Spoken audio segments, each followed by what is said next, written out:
Boa noite. Eu tenho muita alegria de abrir mais esse seminário do grupo Science in Circulation, que é um grupo de trabalho do Instituto de Estudos Avançados da Unifesp, que tem como meta e até uma missão mesmo nos dias que vão, trabalhar com o processo de institucionalização e construção da ciência no Brasil e pensando nas suas interlocuções internacionais e nos seus enraizamentos em instituições, especialmente os hospitais. Para o seminário de hoje, intitulado Ciência e Saúde em Leituras e Ações Paulistas, eu tenho o enorme prazer de receber 3 colegas, que são também 3 amigos, que são especialistas desse assunto. O professor André Mota se doutorou em História Econômica pela USP, mais recentemente defendeu a sua livre docência com o livro Tempos Cruzados, a Saúde Coletiva no Estado de São Paulo de 1920 e 1980. A professora Gabriela Marinho, da Universidade Federal do ABC, o professor André Mota é professor no Departamento de Medicina Preventiva da Universidade de São Paulo. A professora Gabriela Marinho é da Universidade Federal do ABC, do Programa de Pós-Graduação em Ciências Humanas e Sociais. Junto com o André, organizou 10 títulos de uma coleção intitulada Medicina, Saúde e História, uma coleção que eu e a Cris tivemos o prazer de participar também, e que agora a gente está tentando fazer sair mais uma fornada de 5 a 10 livros. Estamos no esforço aí para conseguir fazer isso, né? A professora Gabriela é uma das maiores especialistas em Fundação Rockefeller, motivo pelo qual a gente tem se aproximado num projeto comum, nós 4 aqui, com outros colegas do Brasil e de fora do Brasil.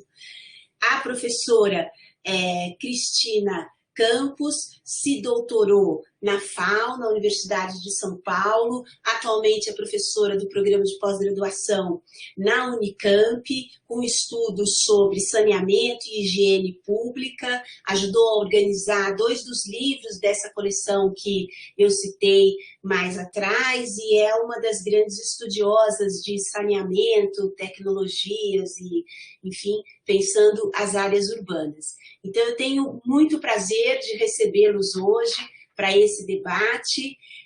Eu vou chamá-los a falar na sequência que eu havia mandado o cartaz para vocês, e depois, enquanto vocês falam, o público manda as perguntas para o chat, que está sendo administrado pela Tairine Cruz, que se forma esse ano no Departamento de História da Unifesp. Eu agradeço a ela a gentileza de estar coordenando os trabalhos aqui para a gente hoje. Então, eu vou começar pedindo ao professor André Mota, então, para proferir a sua fala, cujo título é Os Sertões Paulistas, um tema da história das práticas médicas e de saúde. Por favor, André, e muito obrigada de novo. Bem, boa noite a todas e todos. A professora Ana Neme, a professora Cristina de Campos, a professora Maria Gabriela, a Tairine, a todas e todos, mais uma vez eu queria agradecer o convite de estar com vocês para esse debate e com as minhas colegas e amigas, que vai ser também um prazer ouvi-las e aprender com elas. E o meu tema é um tema, então, que vai tratar de uma questão que me parece ser bastante importante, que é a discussão dos sertões e a discussão dos sertões paulistas, propriamente dito, na conexão com as práticas médicas e de saúde. Eu preparei um pequeno texto, que eu vou pedir a licença para que eu possa fazer a leitura, e depois a gente vai poder discutir juntos a partir também do que as minhas amigas apresentarem. Então, vamos a ele.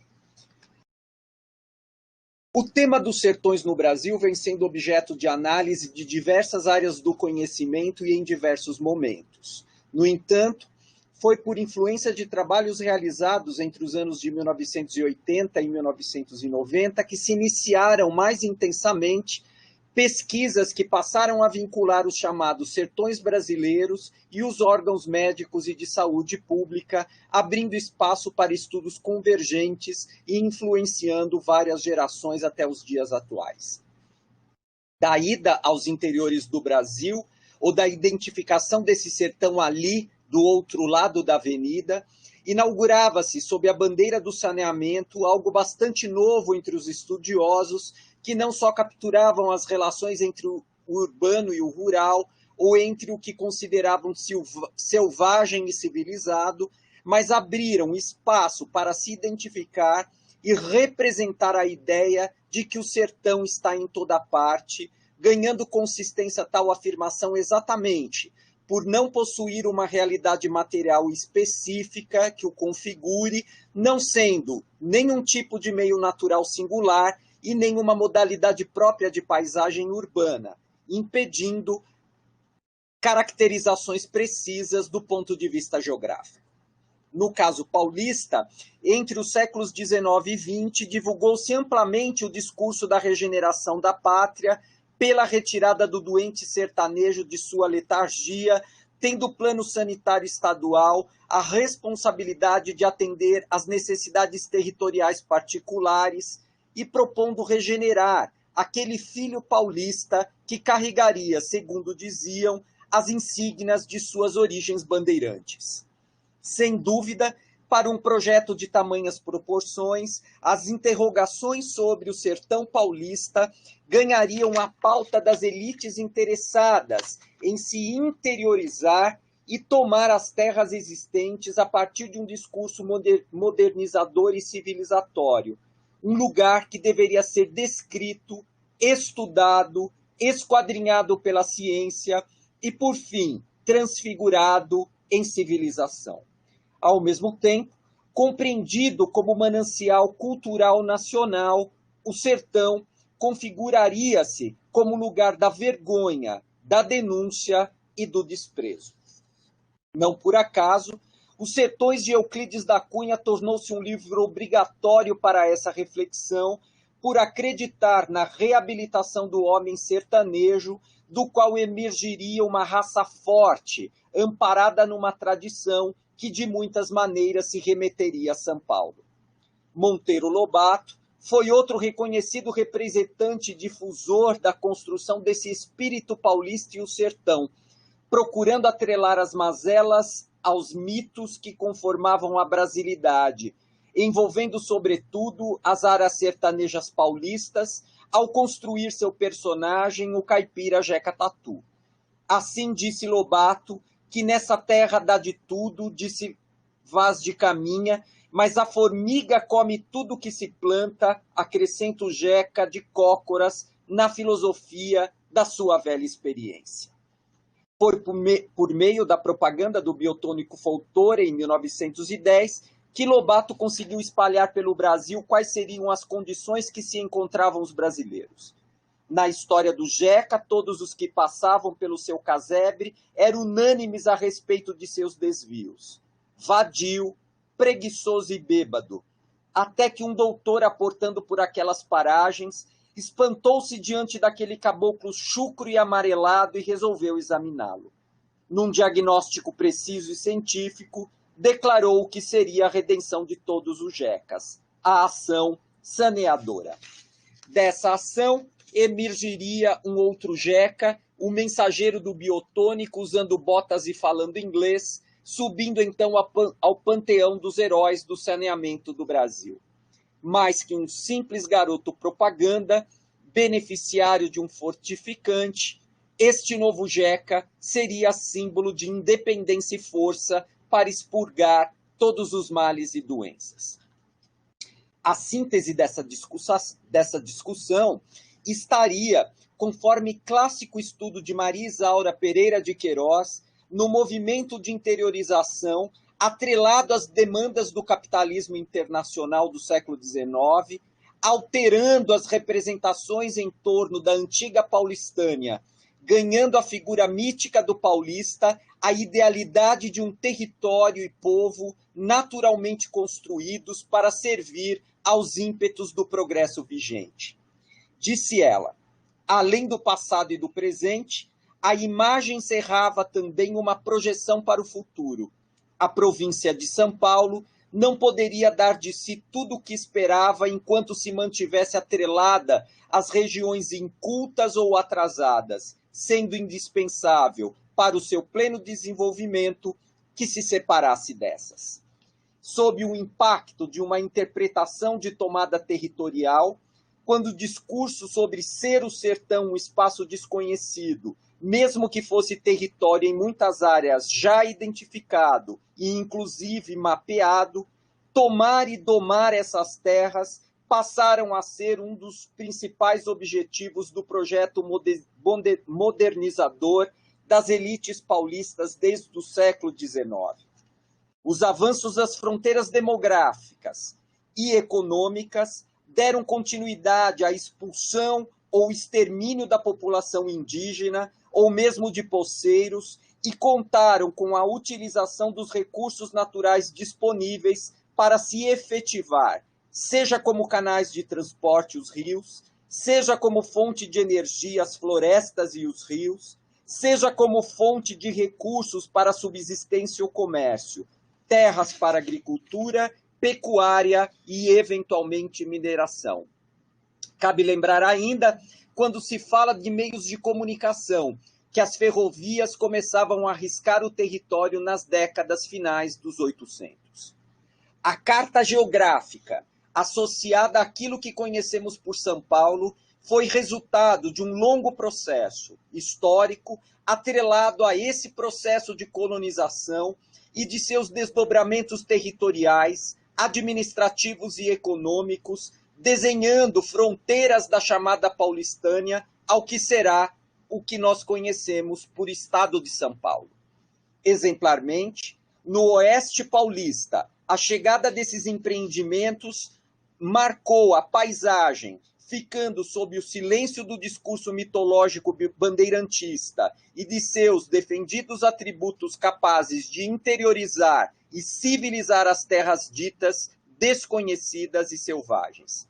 Para isso, os trilhos de trem serviram de ação prática na integração territorial, fazendo chegar uma população ávida por terras e oportunidades, mesmo que isso significasse usar de violência para atingir seus principais propósitos.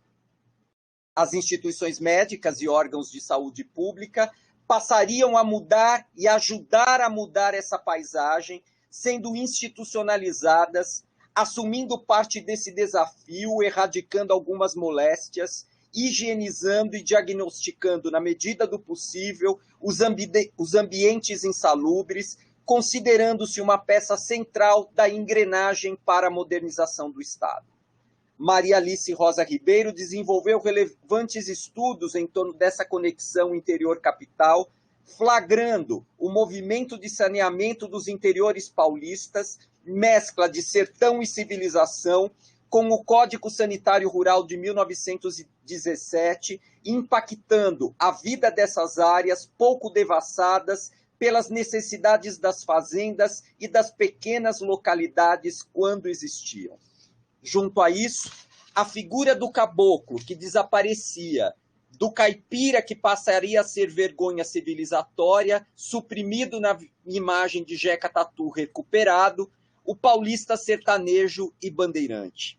Segundo Maria Alice, o caipira, o caboclo, sumiu, apagou-se. Nada dele valia a pena ser mantido. A preguiça não combinava com o trabalho disciplinado. A rotina não se ajusta à modernização e à máquina agrícola. No lugar do caipira, nasceu o trabalhador. Nesse sentido, o desmatamento predatório das florestas, o combate e o extermínio dos índios caigangues, a posse de terras legitimada pelo governo estadual, redundaram no primeiro caso da chamada úlcera de Bauru, no estado de São Paulo, em 1884. Segundo um estudo realizado por Moratelli, A úlcera de Bauru, logo mais sendo identificada como leishmaniose, atingiria sobretudo os operários da Estrada de Ferro Noroeste, que, diante do abandono das autoridades, procuravam ajuda em hospitais das cidades próximas, como Botucatu, entre 1908 e 1909. Segundo ele, não deixa de ser interessante o fato de que numa estrada de ferro em construção, cuja denominação Noroeste ganhava por aquela época cada vez mais o significado de ferrovia da morte, homens cobertos de feridas lutassem tenazmente em defesa da própria vida. Tudo em nome do progresso e da riqueza do estado de São Paulo. Quando essa população chegou à capital paulista, nos anos de 1930, um museu seroplástico seria moldado sobre seus corpos, evidenciando a relação entre pobreza, doença e progresso. Algo a se pensar quando o tema é quanto valem os corpos aos sistemas em que estão inseridos. Finalizo apontando, mais uma vez, para a importância de estudos sobre tais ações e institucionalizações que envolvam a saúde e a medicina em âmbitos que possam denotar essa experiência também como um suporte para a configuração das elites reinantes, do lugar que redunda nos pobres e miseráveis existentes em São Paulo até os dias atuais. Olhar para as suas fronteiras e para os povos que chegam a territórios ocupados por outros povos, e o chamado sertão como um pretenso vazio e desconhecido, que deveria ser transposto por novas terminologias que respaldassem a sua retomada em nome do progresso e da civilização, nos conduz a novas simbologias, apagamentos e construções paulistas envolvendo médicos e suas instituições. Era isso. Muitíssimo obrigado.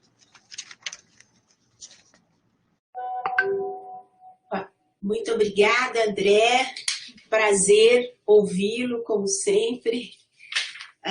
Então, eu vou convidar a professora Cristina Campos para proferir a sua palestra, que se chama Ações em Saúde Pública, Novas Tecnologias para o Abastecimento Público.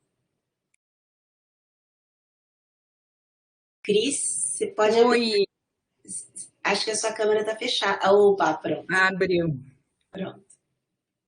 Cris, você consegue... Você vai apresentar... Isso, eu só peço uma ajuda para Tairine, que eu não estou achando o botãozinho do share aqui. Eu acho que ela tem que abrir para você poder fazer isso. Ah, tá. Achei, Tairine, obrigada. Eu tinha colocado, mas ele tinha saído, não sei por quê. Desculpa. Imagina. Estão vendo? Estamos sim. Maravilha. Obrigada, Cris. Imagina, eu que agradeço. Bom, pessoal, boa noite. Gostaria de agradecer o convite da professora Ana Neme. É um prazer enorme estar aqui com vocês, dividir a mesa com meus queridos colegas, né, professora André Mota e professora Maria Gabriela Marinho. Tá? A minha fala hoje, ela se chama Ações em Saúde Pública, né, Novas Tecnologias para o Abastecimento Público.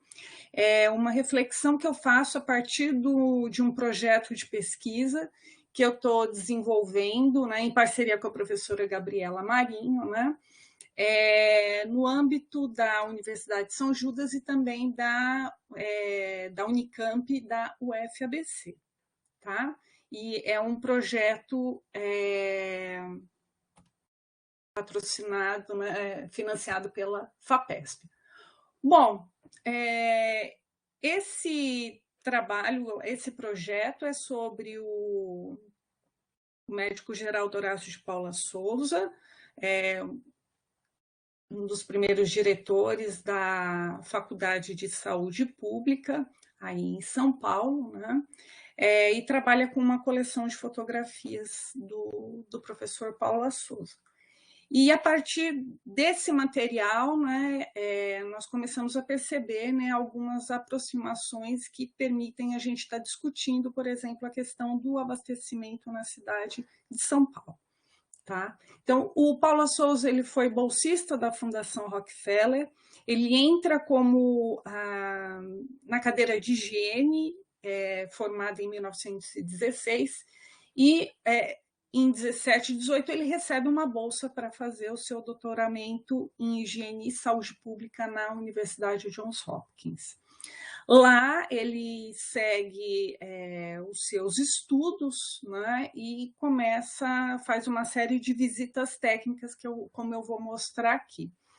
E o curso ele tinha um enfoque, né, na formação de um profissional da saúde pública, e um dos campos de atuação desse profissional da saúde pública era referente aos sistemas de infraestrutura urbana. Quando eu falo isso, nesses sistemas de infraestrutura urbana, eu estou falando do recolhimento de resíduos sólidos, de lixo, tratamento de esgoto e tratamento da água que vai ser distribuída para a população. Então, tinha um enfoque no tratamento dessas questões. Tá? Passando aqui. Bom, brevemente, esse projeto ele trabalha com um conjunto de fotografias realizados pelo Paula Souza, né? É um conjunto que é composto não só por fotografias, mas por postais e também cartas trocadas entre o Paula Souza e os seus familiares, tá? Bom, a atuação do Geraldo Paula Souza, né, no campo da saúde pública, né, permite, né, a gente discutir, né, implementação de políticas públicas, né, como já foi amplamente destacado por vários pesquisadores, né, como a reforma do Código Sanitário de 1925, lembrando que uma das primeiras a discutir essa questão foi a professora Maria Alice Ribeiro, no seu livro História Sem Fim. E também, né, questões ligadas ao centro de saúde como um órgão, né, que centraliza as ações aqui, no caso paulista. Então, esse é um viés que a atuação dele permite a gente estar realizando. E também uma outra questão que podemos investigar também é essas novas tecnologias empregadas no serviço de abastecimento de água da cidade de São Paulo, né? Em ações conjuntas a partir do Instituto de Higiene e também do Serviço Sanitário. Algumas apontamentos biográficos do Geraldo Paula Souza, né? Ele nasce em 1889, falece em 1951. Ele foi professor do Instituto de Higiene, foi bolsista da Fundação Rockefeller, foi diretor do Serviço Sanitário entre 1922 e 1927, o primeiro diretor da Faculdade de Saúde Pública, e ele foi um dos membros da delegação brasileira que sugeriu a criação de uma agência internacional de saúde, que é a Organização Mundial da Saúde, isso em 1945. Tá? Então, ele vai desenvolver uma carreira de sanitarista internacional, também atuando nesses órgãos como a OMS. Tá? O doutoramento em higiene e saúde pública, né, acontece entre 1918 e 1920.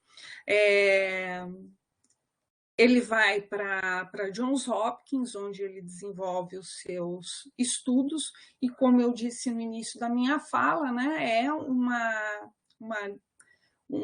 disciplina acadêmica, né, que procura estar entendendo, né, o funcionamento, né, a questão desses sistemas de infraestrutura urbana. Então, ele vai ter um enfoque, né, bem direcionado, né, para entender essas questões, né, entender o funcionamento desses sistemas nas cidades.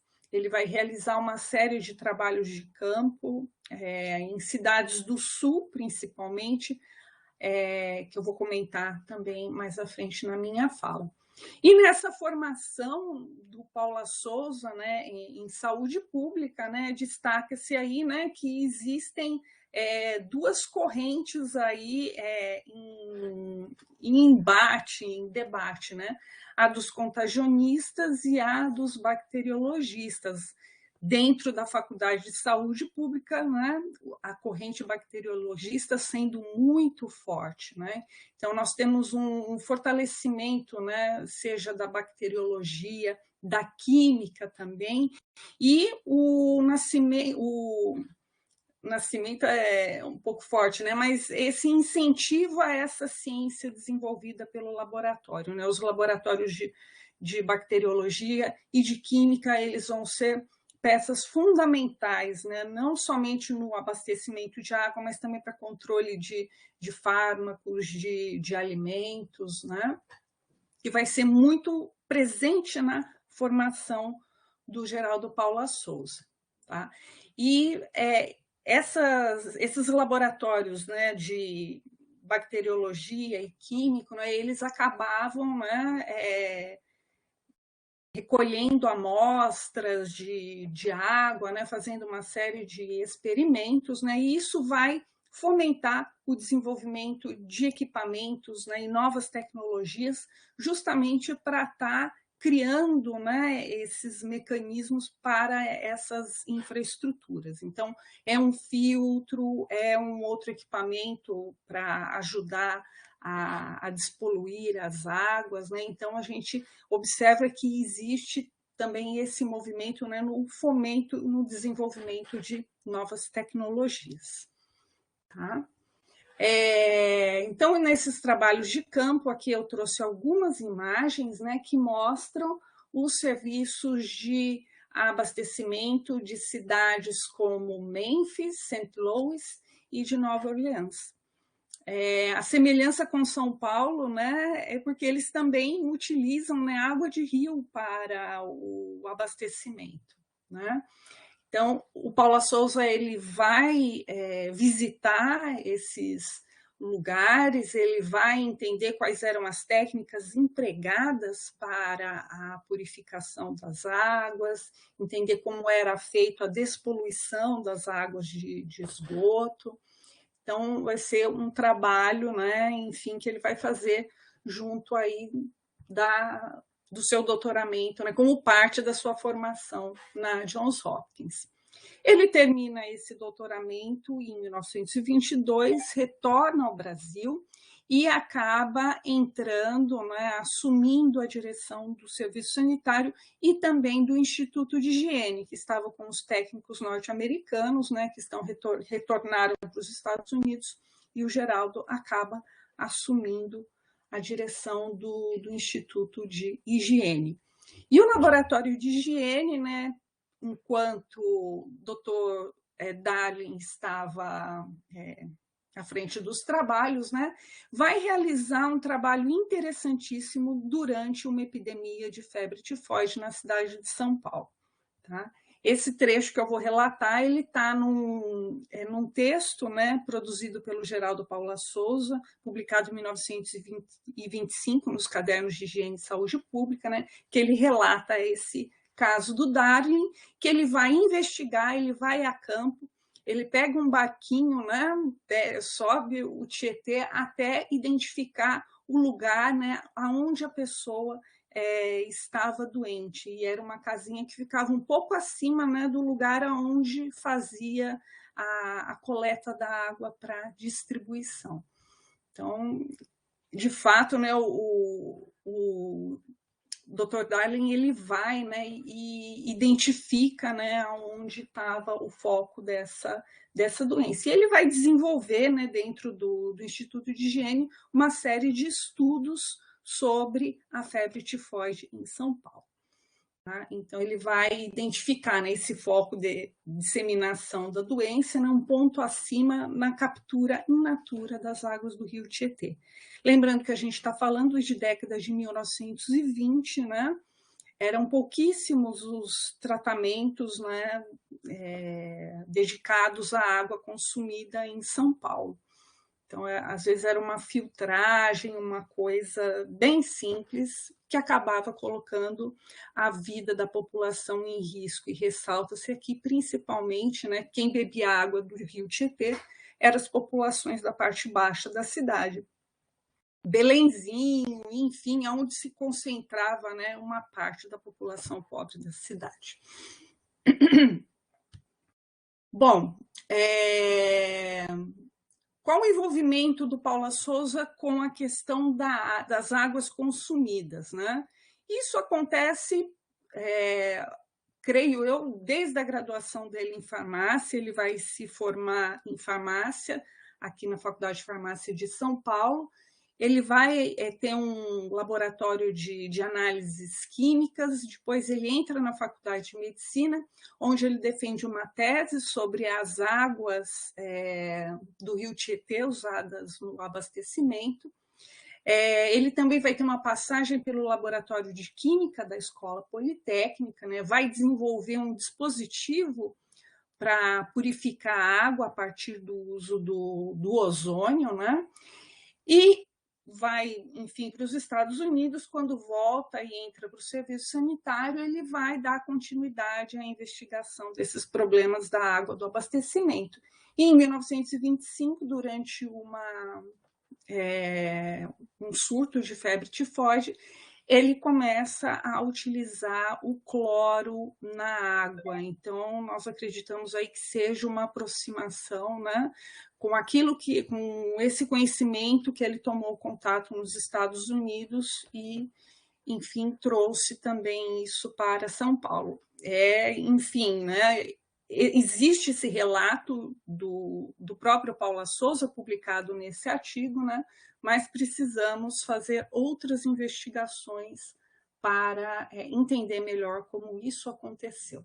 Então, aqui também há algumas fotos do acervo que mostra essa preocupação do Geraldo Paula Souza, né, com essa água que era distribuída em São Paulo. Aqui, na primeira imagem, a gente vê uma fotografia, né? Do lado esquerdo, né, é um poço, e logo do lado, né, uma sequência de manilhas, né, que é por onde passa o esgoto. Então, nas fotos atrás, nas legendas, tem descrito, né, que essa água estava contaminada por conta da proximidade com o esgoto, tá? Então, a gente tem essa série, esses registros aí, acredito que tenham sido feitos pelo próprio Geraldo Paula Souza, que permitem a gente entender essa discussão em torno desses temas do abastecimento no interior do Instituto de Higiene, tá? Bom, as próximas etapas dessa pesquisa, né? Entender se existiu, chegou a ter uma transferência dessa tecnologia aqui para São Paulo, quais equipamentos, quais questões foram trazidas, quais tecnologias foram trazidas. Isso é uma questão que a gente pretende estar investigando com mais afinco daqui para frente, né? E ressaltar também a existência, né, de uma rede transnacional, né, entre esses profissionais, sejam eles médicos e engenheiros, né, que estão debatendo essas infraestruturas urbanas aqui no Brasil também, tá? Então, uma fala bem sintética, tá, Ana? Termino por aqui, agradeço a oportunidade. Depois, se vocês tiverem alguma dúvida, estou à disposição, tá bom? Muito obrigada, Ana. Eu que agradeço. Muito obrigada, Cris, pela exposição. Desculpe. Eu convido, então, a professora Maria Gabriela Marinho, que vai proferir uma fala intitulada São Paulo, Cidade Laboratório, Medicina, Pesquisa Biomédica e Controle Social entre os anos de 1920 e 1960. Por favor, Gabriela. Ana, boa noite a todas, todos. Muito obrigada pelo convite. Quero agradecer à Universidade Federal, né, por essa oportunidade, a Universidade Federal de São Paulo, que é uma co-irmã aqui da Federal do BC. Quero saudar, né, os colegas que me antecederam, assim como todos aqueles e aquelas que nos assistem, dizer que é um imenso prazer poder partilhar desse final aqui de tarde, início de noite, dessa oportunidade de, mais uma vez, dialogar com pessoas tão qualificadas e tão queridas, né? Eu tinha preparado uma apresentação formal com PowerPoint, mas eu decidi reduzir, né, o caráter dessa intervenção, até para a gente poder abrir espaço para um diálogo, né, havendo a oportunidade da gente debater. E, na verdade, se trata aqui de são algumas reflexões que eu tenho desenvolvido e que elas, na verdade, apontam, assim como já foi colocado aqui anteriormente, para a necessidade de se estabeleçam novas investigações, né, que se aprofundem em novas investigações. Eu faço aqui um apelo e eu, na verdade, busco, né, o apoio e o suporte também de trabalhos que já foram realizados, mas que tratam do tema que eu procuro abordar de uma maneira que não é exatamente, digamos, o eixo central desses debates. De que eu estou falando exatamente? Estou falando da cidade de São Paulo, né, eu dei o título a essa cidade laboratório, essa cidade de São Paulo como um espaço de concentração de poder, um polo, né, de onde irradia um conjunto, né, de práticas e de saberes, de técnicas, de tecnologias, inclusive a própria Cristina acabou de trazer para a gente um exemplo, né, muito critério, assim, muito robusto, muito consistente, né, com muito critério desse tipo de elemento ao qual eu estou fazendo referência, que, na verdade, tentar entender um pouco São Paulo como uma porta de entrada privilegiada para esses processos, né, chamados processos de modernização, que eu particularmente considero, né, e chamo aqui em alguns trabalhos, como de uma modernidade sombria. Né? Por que uma modernidade sombria? Porque esses projetos e essas ações e essas intervenções, elas não dialogaram, como não dialogam até hoje, ou se dialogam em algumas tentativas de uma forma muito preliminar e ainda muito incipiente com aquilo que a gente chama de saberes tradicionais. Né? O que significa isso? Que a gente, na verdade, tem um conjunto de elementos e uma série de imposições em termos de uma determinada racionalidade, de um determinado conjunto, né, de um determinado feixe aí de elementos e de procedimentos que vão, em certa medida, atropelando, ou melhor dizendo, não em certa, em grande medida, atropelando, né, as experiências e as existências. Obviamente, quando eu falo, né, dessa força e desse poder, eu não estou desconhecendo a existência dos chamados contrapoderes. Eles existiram, só que eles ainda não estão suficientemente, né, estudados, analisados. Significa exatamente isso, que a gente ainda tem um déficit muito grande de análise em torno desses elementos. Então, eu quero chamar a atenção para esse poder, essa cidade de São Paulo, né, como essa coletora desse poder, dessa entrada dessas forças sociais, e particularmente de forças e de modelos e de práticas e de saberes vindos aí dos Estados Unidos, lembrando que o século XX ele é taxado, considerado, né, o século americano, sobretudo um século americano que já vinha despontando, obviamente, desde o início do século, mas que se afirma e se reafirma, né, e se consolida com o pós-Segunda Guerra. Mas, né, no caso do Brasil, no caso de São Paulo, essas relações, e não é só de São Paulo, é América, né, as Américas, e a famosa doutrina Monroe está aí para, né, demonstrar isso. No caso, mas particularmente no caso de São Paulo, essas relações elas são anteriores ao século XX, mas elas se consolidam, elas se cristalizam no decorrer desse século XX.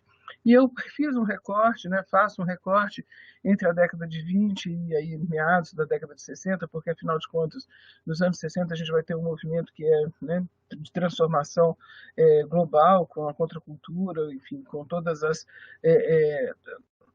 toda a rebeldia, né, que a gente vai encontrar dentro e fora dos Estados Unidos, mas, enfim, maio de 68 e todas as contestações que nós sabemos que existiram. Mas o que eu quero chamar a atenção, e aqui eu vou destacar 3 experiências, né, concretamente, desses aspectos que eu estou chamando então de cidade de laboratório. Como eu disse, algumas já mais estudadas, outras menos estudadas, mas que apontam, né, para essa vertente. Essas 3 experiências, assim, esses 3 locos, né, essas instituições que eu estou chamando então de elementos articuladores dessa adoção de uma cidade-laboratório foram, né, o próprio Instituto de Higiene, que a Cristiana, que é uma estudiosa, é uma figura que tem feito já há muito tempo uma análise sistemática da presença do Geraldo Horácio, do Francisco Borges Vieira, do significado do próprio Instituto de Higiene na articulação, né, dessas práticas, desses procedimentos, dessas tecnologias em São Paulo capital e São Paulo interior. Então, essa é uma das instituições, e eu vou fazer menção aqui a alguns elementos que eu chamo, então, portanto, né, que corroboram, do meu ponto de vista, essa premissa e esse apontamento, né, desse nível de experimentação, e por que o controle social eu vou apontar também no decorrer da fala.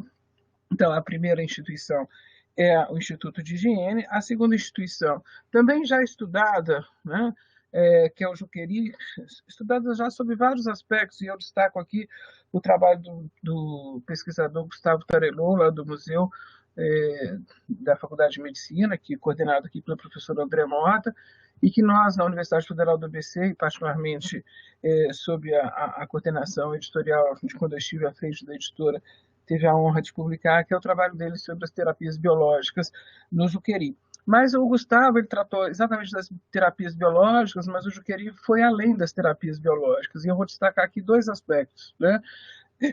Um deles, que são as leucotomias, né? Foi o maior centro de experimentação dessas psicocirurgias na América Latina, e foi o maior hospital psiquiátrico também da América Latina, e nós tivemos ali as ações das psicocirurgias que foram efetuadas, privilegiaram mulheres, inclusive meninas, adolescentes que já estavam lá, a partir de 12, 13 anos, né, à disposição do conjunto aí de médicos e de experimentos ali feitos. E a leucotomia, né, essa psicocirurgia, para quem não tem ainda a informação, ela é muito próxima da chamada lobotomia, né? Tem uma diferença de técnica, que é o leucótomo, que é esse que permite essa produção em escala das leucotomias, porque é uma forma de intervenção que não implica em corte, né, que a lobotomia implica. A lobotomia, ela precisa de anestesia porque né, há um corte cirúrgico e o lobo frontal ele é cortado. No caso da leucotomia, é a introdução do leucótomo, né, transorbital, que é pelos olhos, em que há uma raspagem, então, dessa massa branca, né, que enfim, o resultado é o mesmo, que é você cortar os canais de comunicação entre as áreas responsáveis pela emoção e pelas reações provocadas pelas emoções. Então, quando você produz a lobotomia e a leucotomia, na verdade, você está obstruindo, interditando a capacidade de reação às emoções, enfim, a própria rebeldia e assim sucessivamente. Então, o Juqueri, ele foi também esse espaço de experimentação a partir dos anos 30, foi onde tivemos a primeira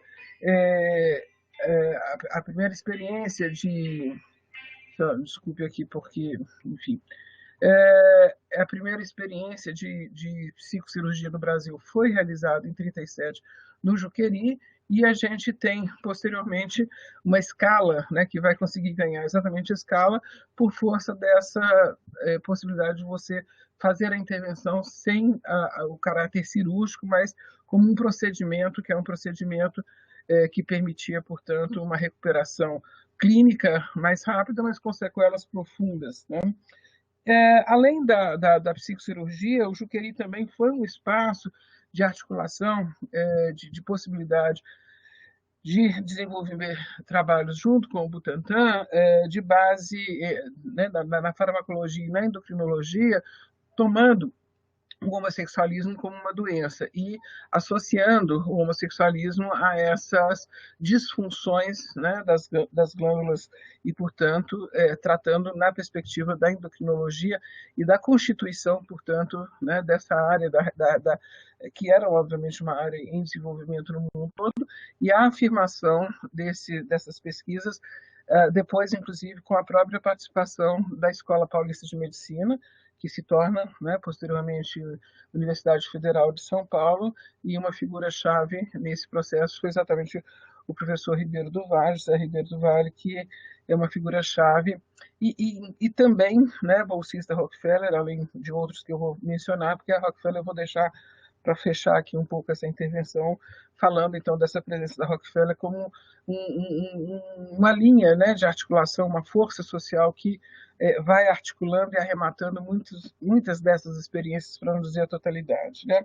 E, por fim, uma outra experiência que eu gostaria de destacar é na própria Hospedaria dos Imigrantes, que foi, aí já nos anos 50, e isso persistiu aí já pelo começo dos anos 60 também, um espaço de testagem, né, de aplicação de testes genéticos por uma figura que é de projeção internacional, assim, né, como anteriormente no próprio Instituto de Higiene a gente tem esses personagens, o próprio Darling, que como foi apontado, que são figuras com grande trânsito, com grande circuito internacional, e no caso da Hospedaria dos Imigrantes, a figura central aqui é o Dobzhansky, o Teodosio Dobzhansky, que era um geneticista de origem russa, que migrou para os Estados Unidos, foi amplamente, largamente financiado pela Fundação Rockefeller e criou toda uma área, né, da genética moderna, experimental, em torno da Drosophila, que é a mosca, né, de frutas, e que tem uma reprodução muito rápida. Então, as linhagens, né, permite-se o estudo das linhagens muito rapidamente, porque você tem ali a renovação dessas gerações em questão de dias, né? Então isso foi uma área de pesquisa extremamente poderosa que teve uma repercussão profunda no Brasil a partir da Universidade de São Paulo, né, nos anos 30, aí, com a criação da Universidade de São Paulo e incorporação, inclusive, de quadros que vieram da Faculdade de Medicina, com um apoio, né, assim, gigantesco, brutal, da Fundação Rockefeller, que vai dar origem a uma escola, uma chamada Escola Brasileira de Genética, amplamente reconhecida no mundo inteiro e que tem aqui em São Paulo, né, como a sua base, como seu centro de experimentação, e não é por outra razão que nós temos aqui uma forte vinculação, né, com a própria Universidade de São Paulo, com a FAPESP, que também teve recursos na sua origem da própria Fundação Rockefeller, e vou aqui, então, já começando a fechar um pouco esse círculo, tentar entender esse lugar, como eu disse, né, de São Paulo, e essa força particular que é a Fundação Rockefeller, que eu tenho estudado já há muitos anos, lembrando que São Paulo foi, né, e aí eu estou falando do Estado, mas também capital, e particularmente capital, foi o espaço de concentração da praticamente totalidade dos investimentos estrangeiros, particularmente dos capitais internacionais no Brasil nos anos 20. Então, assim, meados para final dos anos 20, São Paulo, né, concentrava mais de 85% dos capitais internacionais, né, de empresas como, né, de Swift, enfim, não só dos grandes frigoríficos, mas também de capital financeiro, de capital de maquinarias, e desse capital investido em São Paulo, era a capital que concentrava, a ponto, né, dessa influência, dessa presença norte-americana na cidade, e no estado, e particularmente na cidade, tornar São Paulo conhecida como os Yankees da América do Sul. Isso vai ter um peso, um significado, uma importância, uma relevância decisivas quando a gente tem a entrada da Fundação Rockefeller na América do Sul, a partir de São Paulo, e se fixando em São Paulo nas suas ações aí, das chamadas, né, filantropia científica, e particularmente na questão do ensino médico, que foi o meu primeiro estudo sobre a Rockefeller dessa presença na Faculdade de Medicina. Eu não vou me alongar aqui sobre esse estudo, né, ele está inclusive disponível no museu, pode ser acessado aí por essa coleção que a Ana fez menção inicialmente, mas só para a gente poder lembrar que, a partir dessa entrada, né, da Fundação Rockefeller no Brasil, com vínculos muito fortes em São Paulo, Rio de Janeiro e Minas Gerais, e uma certa distribuição dessas ações com uma ênfase em São Paulo, essa atuação, como eu disse, no campo da filantropia científica e dessa modelagem do ensino médico e da pesquisa biomédica, essas ações aqui em São Paulo, elas vão se espraiar e elas vão se difundir para outras áreas e outras instituições, aí, como eu já citei, né, o próprio Butantan, a Escola Paulista de Medicina, no interior, o Instituto Agronômico, lá em Campinas, mais tarde, na década de 50, a própria Faculdade de Medicina de Ribeirão Preto, né? E, como eu fiz menção em relação à FAPESP, os fundos universitários que precederam a FAPESP aí na década de 40, e foram fundos criados, né, como uma experiência, uma iniciativa, né, da comunidade acadêmica em São Paulo para prover recursos, em princípio, voltados para o esforço de guerra. Ele recebeu recursos, e majoritariamente os recursos da Rockefeller, e esses fundos universitários, na verdade, eles vão dar origem à primeira legislação que cria a FAPESP, que foi já nos anos 40, mas que só vai ser, de fato, efetivada, né, a FAPESP enquanto agência, nos anos 60. Mas a marca do padrão, né, inclusive de funcionamento, de financiamento, a lógica, os critérios, eles são todos espelhados na presença da Fundação Rockefeller.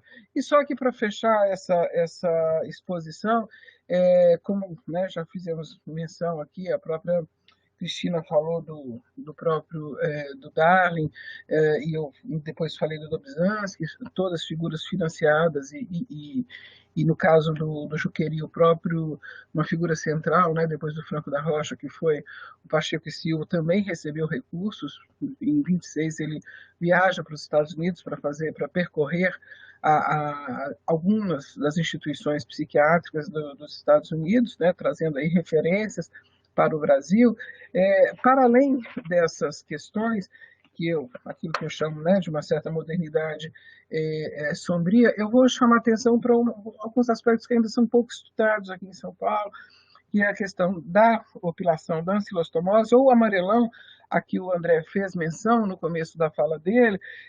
Tem duas experiências que eu acho muito interessantes e que não foram ainda estudadas em torno dessa questão do Instituto de Higiene, do Darling, do Samuel Pessoa, que foi um discípulo, e aqui é muito interessante porque é um discípulo que vai depois ter uma militância política, um engajamento político. Então ele é filho da Rockefeller, mas ele também é filho, né, de um tempo de contestação, e aí como eu digo, né, dos poderes e contrapoderes, de envolvimento com a esquerda, com o Partido Comunista, em razão da qual inclusive foi perseguido. Mas é muito curioso porque o próprio Samuel Pessoa, orientado pelo Darling e pelo Smain, ele vai ter uma participação muito direta numa das questões aí controversas, que foi exatamente a testagem do óleo de quenopódio, que é um tipo de vermífugo, né, para o amarelão, para a ancilostomose, em duas localidades em São Paulo. Uma que é na fazenda no interior de São Paulo, né, Guaíra, na cidade de Guaíra, a Fazenda Candelária, e outro, né, no Instituto Disciplinar, na capital.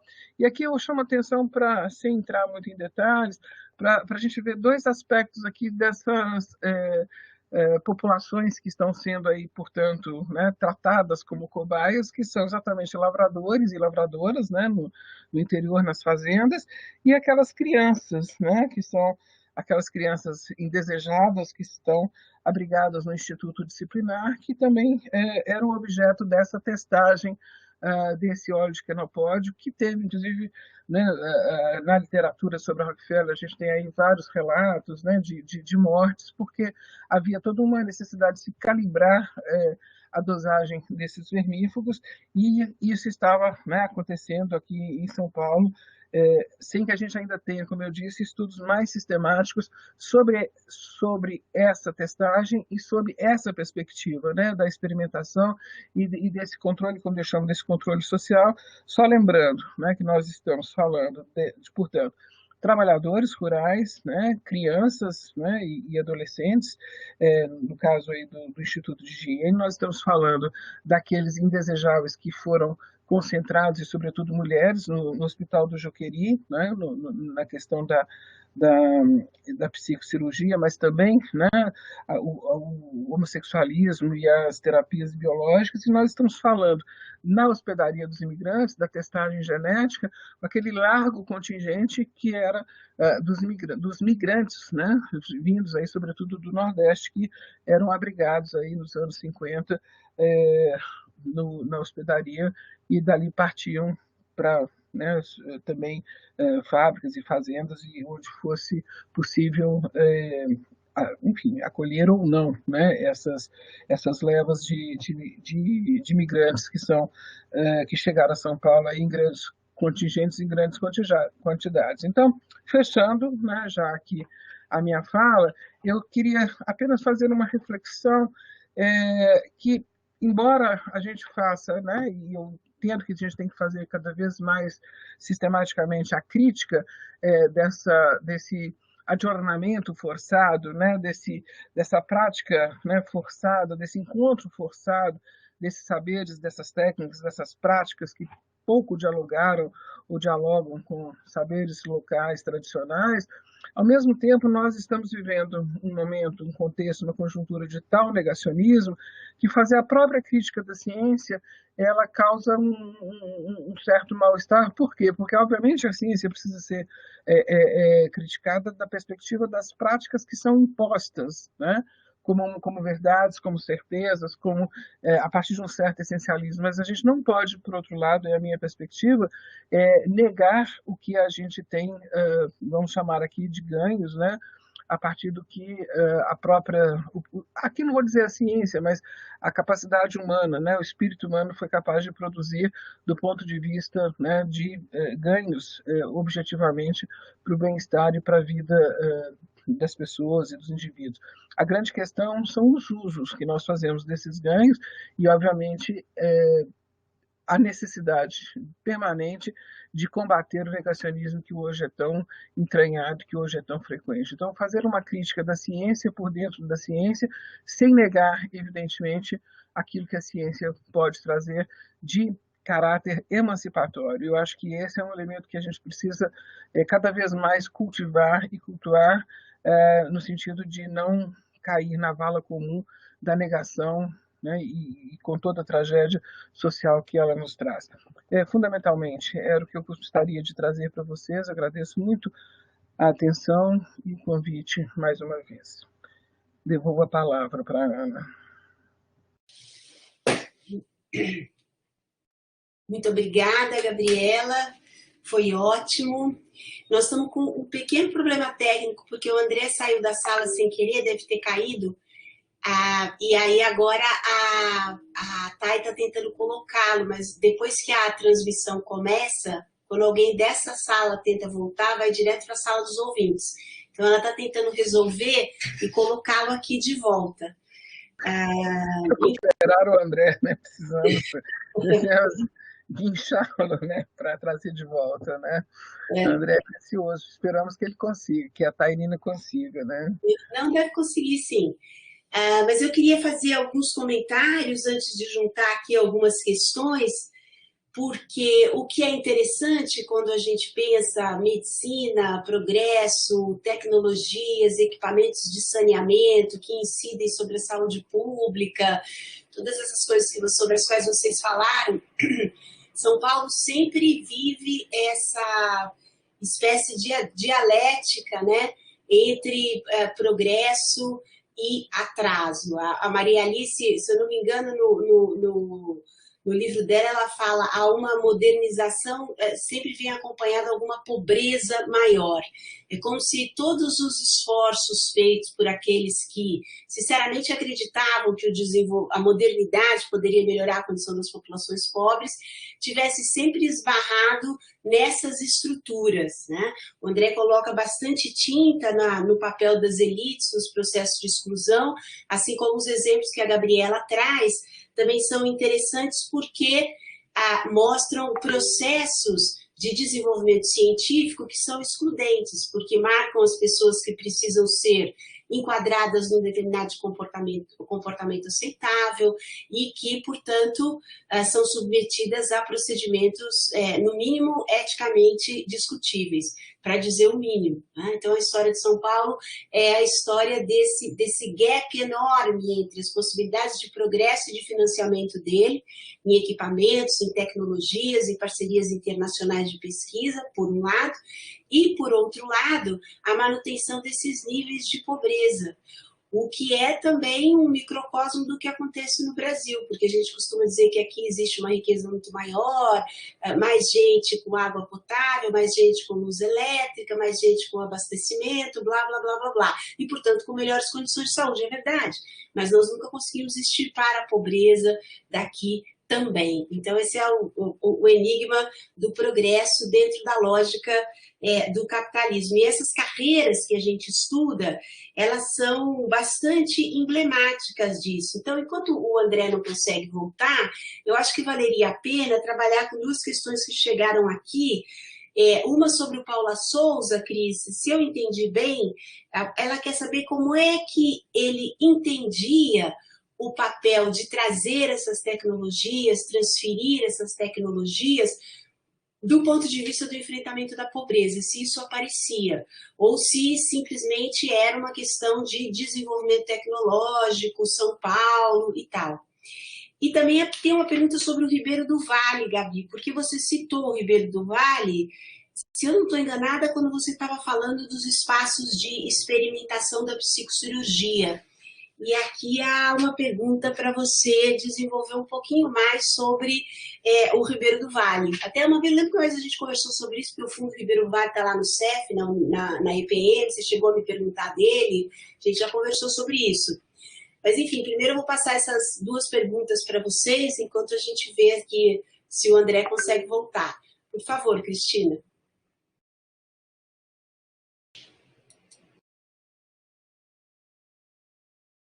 Prontinho, estão me escutando? Sim. Ana, então ela pergunta, né, se com a transferência dessa tecnologia ele estava de alguma forma visando, olhando para os menos favorecidos, né? Olha, eles não tinham, né? O olhar para a pobreza, né, era sempre culpando. Né, culpando, você está assim, você é pobre, você vive na imundície, você vive num casebre, numa habitação que não é adequada, a culpa é tua, né? Tinha muito esse olhar, né, de estar culpando o pobre, né? Nunca olhava para a condição social, né? Eu acho que o Paula Souza também a gente pode estar incluindo, né, nessa visão. Não tinha um olhar específico, né?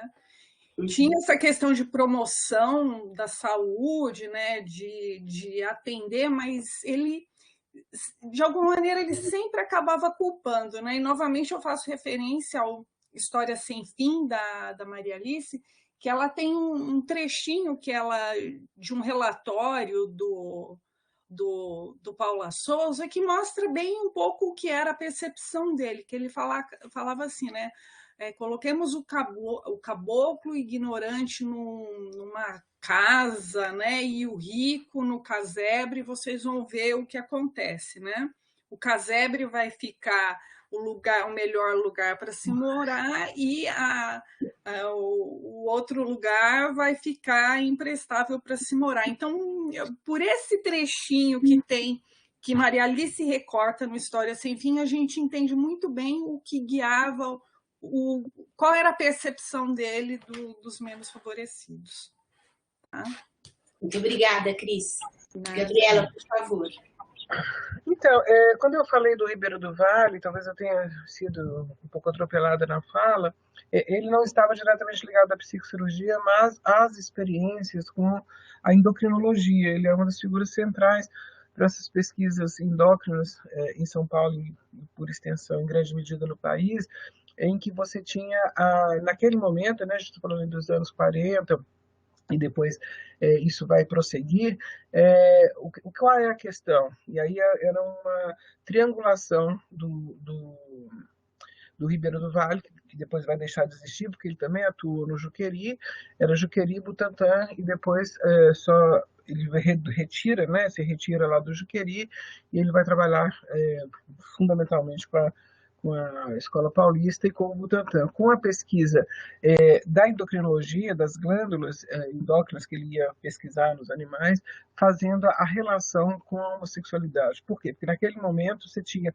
e veja, né, a descaracterização da da homossexualidade como doença, ela é muito recente, né? Ela sai muito recentemente dessa condição, dessa patologização. E nesse momento, essa condição não só era plenamente aceita, como se buscavam, né, ações e medicamentos, enfim, pela base da farmacologia, formas de intervir e de curar, né, a homossexualidade. Então, o Ribeiro do Vale, que foi bolsista, principalmente ele recebeu também recursos da Guggenheim, que é uma fundação que eu desconheço, eu diria até sem muita sombra de dúvida, que não há estudos no Brasil sobre a presença da Guggenheim, que não foi, evidentemente, na escala da Rockefeller, mas que teve uma participação importante. E o próprio Ribeiro do Vale teve recursos da Guggenheim. Eu estive lá mexendo um pouco na documentação no Butantan, acerca, né, da atuação dele lá, encontrei alguns documentos, mas infelizmente não tive como avançar nessa investigação especificamente sobre o Ribeiro do Vale, mas entendo que é uma das lacunas que a gente tem que buscar preencher. E eu só queria fazer uma observação em relação à fala da Cristina, sobre esse recorte da Maria Alice, para lembrar que não só, obviamente, fruto, né, das próprias origens aristocráticas do Geraldo Horácio, como também, né, de uma maneira muito explícita, uma premissa da própria Fundação Rockefeller, né, que associa como base da sua atuação a pobreza à doença, entendendo que a pobreza é decorrência da doença, da enfermidade, né? Então, durante muito tempo, essa atuação da Rockefeller foi assentada sob essa perspectiva de que bastava ter seres saudáveis, indivíduos saudáveis, para que você tivesse uma sociedade, se não rica, pelo menos produtiva, né? o fundamentalmente produtiva. E isso, obviamente, a gente sabe que é uma falácia, que não é dessa forma que a desigualdade pode ser explicada. Mais tarde, a Fundação Rockefeller desloca esse entendimento da doença para a questão da alimentação. Então, toda a discussão aí que a gente sabe que já foi um pouco mais avançada sobre a Revolução Verde, sobre a agricultura de escala, a ideia de que você pode, né, gerar alimentos, produzir de uma forma ilimitada esses alimentos como parte desse processo, e que também é uma falácia, que também resulta aí numa destruição do ecossistema que é muito grave. Mas espero ter respondido aí sobre o Ribeiro do Vale. Há necessidade de muitos estudos. Então, só lembrando que no caso do Juqueri, a gente tinha pelo menos essas 3 faces da experimentação: as terapias biológicas, a psicocirurgia e os estudos, né, em torno da homossexualidade como uma base endocrinológica, né, das glândulas endócrinas, como uma sustentação para esses estudos. Obrigada, Gabriela. O André conseguiu voltar. Obrigada, Tairine, por ter feito aí, sei lá eu o que, a mágica qualquer, permitiu que ele voltasse.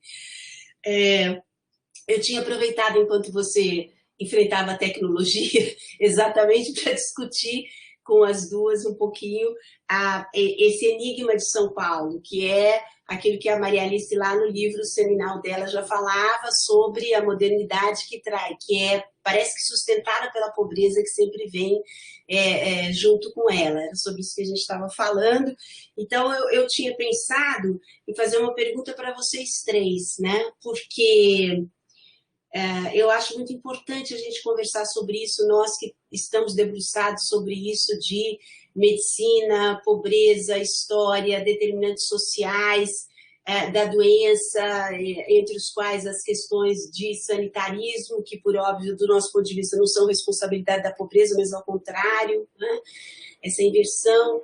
Eu gostaria de ouvir um pouco de vocês sobre, principalmente do André, porque é isso que ele estuda no livro dele, o que significou a construção do SUS?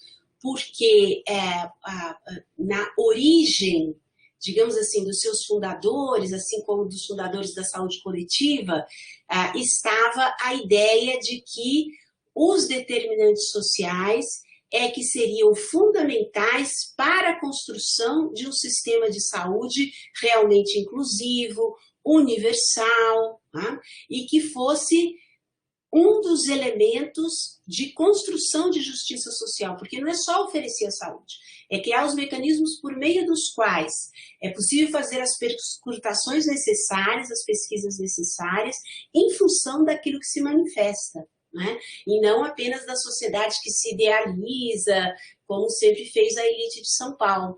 Então, eu queria ouvir um pouquinho de vocês o que é que significou o SUS, no caso do André, pensando a saúde coletiva, no caso da Cris, pensando essas pessoas que tiveram, como pesquisadores e pertencentes a uma elite científica, papel na elaboração dos sistemas de saúde antes do SUS, que é o caso do Paula Souza, e no caso da Gabriela, pensando no papel das instituições de financiamento da pesquisa, porque a Rockefeller financiou muitos pesquisadores, você própria já viu vários outros institutos de pesquisa, e o que nós imaginávamos com o SUS é que nós tivéssemos realmente um comprometimento público com ele. Eu queria saber como é que você vê esses embates entre o público e o privado dentro do SUS. Então, enfim, sobre o SUS, mas com um foco diferente para cada um. André, se você quiser começar agora, então. Opa, vamos lá. Eu estava ouvindo as minhas colegas discutirem enquanto eu estava aqui na batalha tecnológica, mas conseguimos chegar ainda para a discussão boa. Eu acho que o que a Cristina e a Gabriela nos apontam, com os estudos que elas já vêm fazendo há tanto tempo, que a gente vem acompanhando, é exatamente mostrar que a ciência ela é produzida a partir de um determinado contexto, né?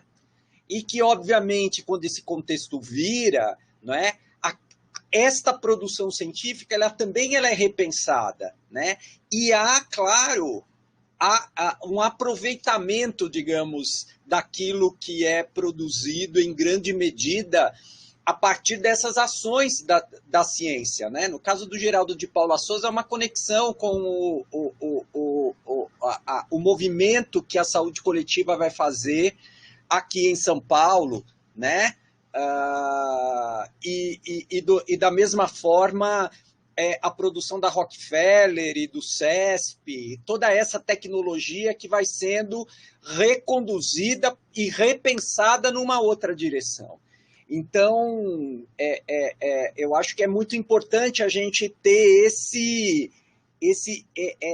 essa calibragem, né? De não achar que tudo é destruição ou que tudo é construção. Mas o problema, de uma outra forma, é que a história vai trabalhando com essas conjunturas entre permanências e rupturas. E, obviamente, quando vai se construir o SUS, se parte desta tecnologia que vai sendo construída, vai sendo utilizada, né? E vai se servindo. Então, essa discussão da água que a Cristina de Campos traz, eu fiz agora um estudo sobre febre tifoide, um pouco que aparecia nos jornais, é muito fundamental, né? Isso quando aparece no SUS é tudo retomado, né? A cloração da água, né? É um debate que vai se buscar lá. Do mesmo jeito, essa discussão que a Gabriela vai trazer por dentro do Juqueri, por exemplo, quando a gente pega a luta antimanicomial, que também retoma muitas questões. Agora, o problema todo, me parece, com o SUS, é que o SUS já nasce com um grande problema, que é a maneira como se estrutura a sociedade brasileira a partir das nossas elites, né? Que tem uma aversão à cidadania, que tem uma aversão ao direito, que tem uma aversão. Então, o SUS já nasce com problemas de financiamento, você sabe muito bem, Ana, que trabalha com financiamento, né?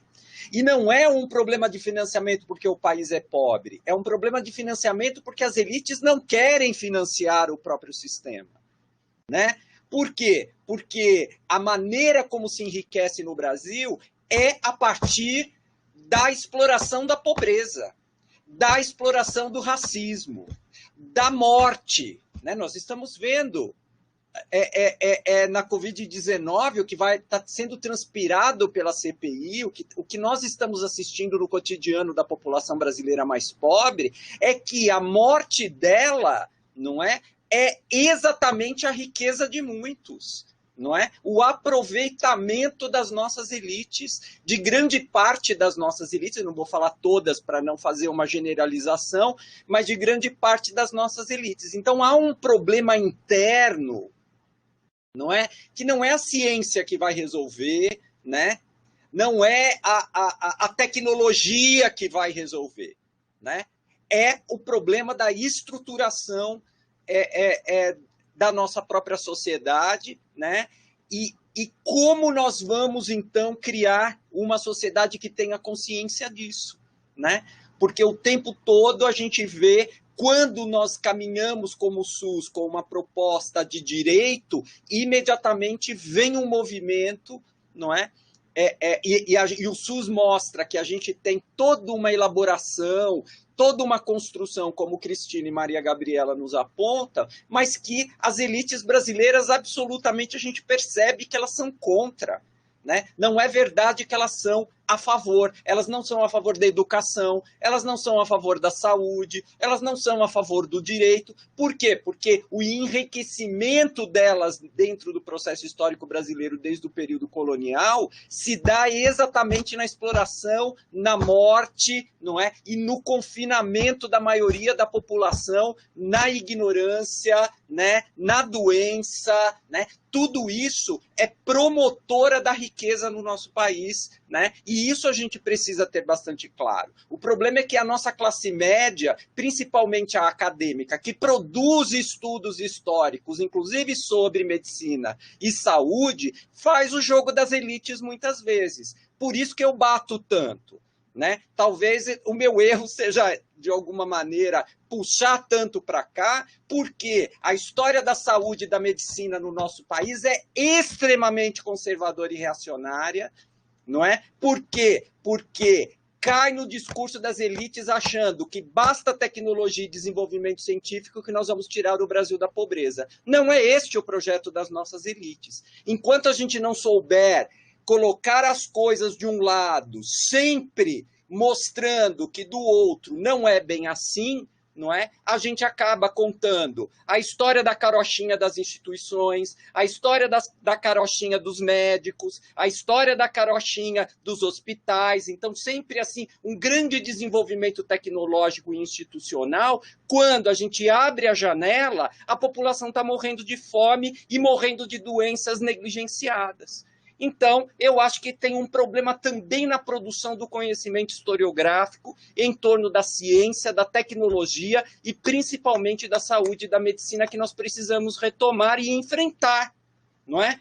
Porque estamos crescendo, mas é um crescimento que às vezes eu vejo os trabalhos que estão chegando, que mesmo querendo ser muito críticos, na verdade não critica a epistemologia que constrói o próprio conhecimento, não é? E que nos faz também ganhar o nosso salário. Então, para ganhar o nosso salário, a gente faz o jogo, que é o jogo que vende, né? É o jogo que nos coloca em discussão com a internacionalização, é onde a gente vai ganhar dinheiro nas agências de fomento, não é? Agora, a gente precisa saber qual é o nosso papel aqui, porque o que nós estamos fazendo, até onde chegamos, acho que nós precisamos, com Covid-19, cair na real, é de uma grande vala, um grande pântano, não é? Com os nossos trabalhinhos, que pouco serviram, porque quando chega na hora do vamos ver, é a desinformação que está com a população mais pobre. Os pretos e pobres continuam morrendo no nosso país. Aí eu pergunto, para que serviu a nossa pesquisa? Ela serviu para quê?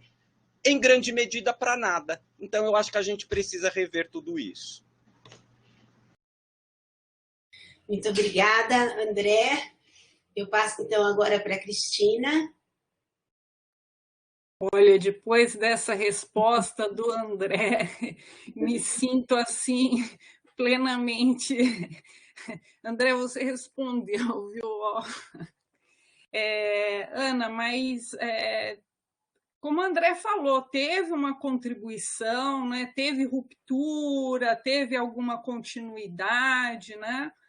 Mas nunca olhando para essa questão, nunca fazendo esse enfrentamento de fato da pobreza, né? E essa visão muito esclarecida do André a respeito, né, de como da crueldade da elite brasileira, né? Que acaba retirando da pobreza, né? Enfim, essa questão aí que o André Mota acabou trazendo, né? Pessoal, eu vou pedir desculpas porque eu vou precisar me ausentar, que eu estou em horário de aula e eu não tive dispensa, tá? Então, agradecer, Ana, pela oportunidade de estar aqui com o André, Gabriela, abraço para vocês, muito obrigada aí por poder estar compartilhando esse espaço. Ana, parabéns pela iniciativa, Tairine, obrigada também, e prosseguimos aí, seguimos com as nossas discussões, gente.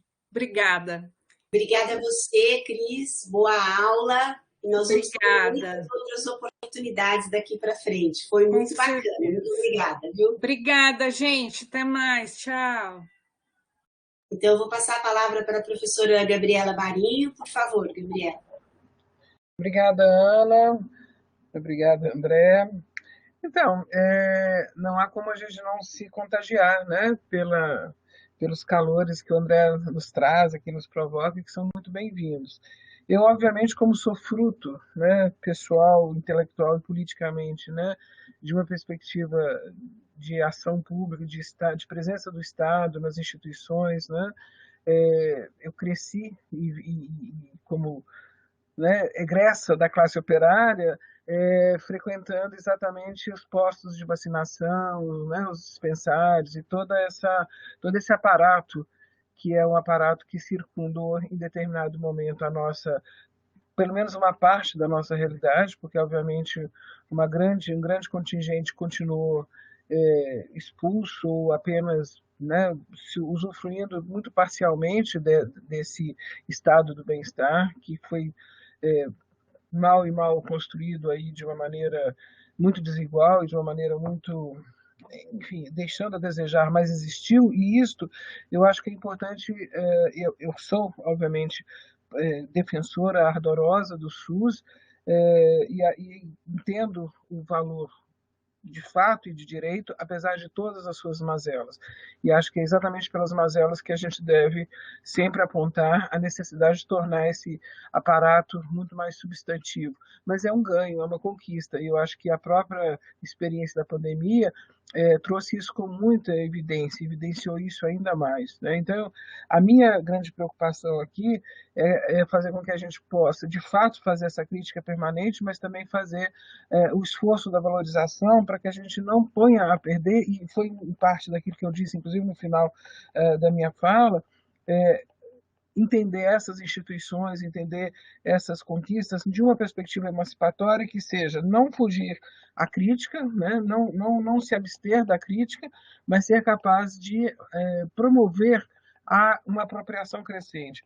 E eu não quero me alongar muito, mas já que a própria Maria Alice foi tão lembrada aqui, eu acho que o grande fosso, né, dessa realidade que nós vivemos, e particularmente dessa dimensão que a aceleração do nosso tempo histórico que nós temos vivido no país na última década, eu acho que é fundamental que a gente olhe para essa aceleração, que a gente perceba, que a gente saiba minimamente entender dentro do que é possível o que está acontecendo.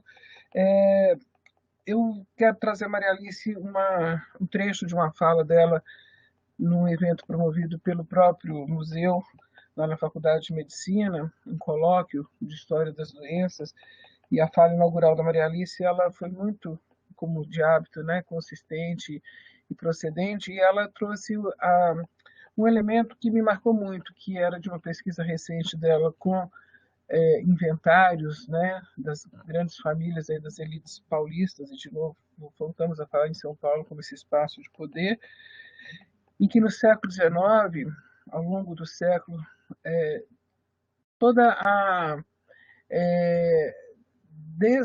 né, o fato nos inventários, isso estava expresso nos inventários, a disputa que estava se estabelecendo em relação à crescente, né, onda abolicionista, né, em meados do XIX e até o final do século XIX, e essas famílias, então, lutando contra, né, a perda de patrimônio, e essa perda de patrimônio, obviamente, representada pelos escravos, e o que ela chamava atenção era o fato de que nesses inventários o gado tinha nome, era Mimosa, era Rosada, né, e assim sucessivamente, mas os escravos não. Eles eram tratados como as peças, né?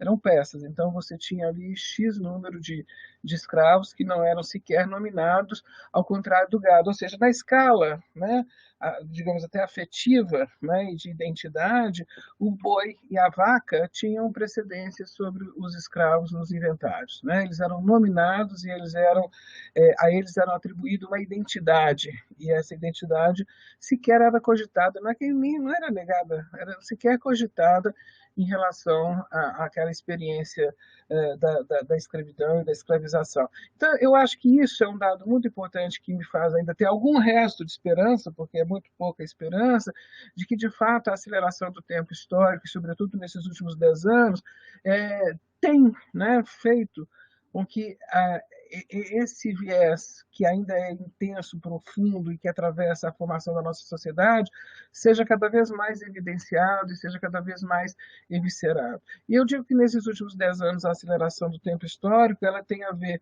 com as experiências recentíssimas dessa tragédia que nós vivemos, política e social, e com alguma expectativa que nós tivemos, né, nos 13 anos de um governo de esquerda, ou pelo menos mais próximo da esquerda, que nos permitiu trazer para a cena, de uma maneira que eu entendo que é irreversível, a voz, né, e a participação desse conjunto da população, que é não só empobrecida, mas absolutamente, né, discriminada e desalojada, e eu estou falando aqui de pardos, estou falando de indígenas, estou falando, né, de negros, estou falando, porque não é só a pobreza, né? A pobreza ela é parte do processo. Agora, a discriminação e a destituição, né, da identidade, da possibilidade de qualquer intervenção, ela vai além da pobreza, ela tem cor, ela tem um lugar social que é dramático. Então, para fechar com a questão do SUS, eu entendo que o SUS é absolutamente crivado de problemas e de enfrentamentos que precisam ser feitos, mas que ele é uma conquista de fato e de direito, e que, obviamente, é uma conquista que precisa ser cada vez mais apropriada.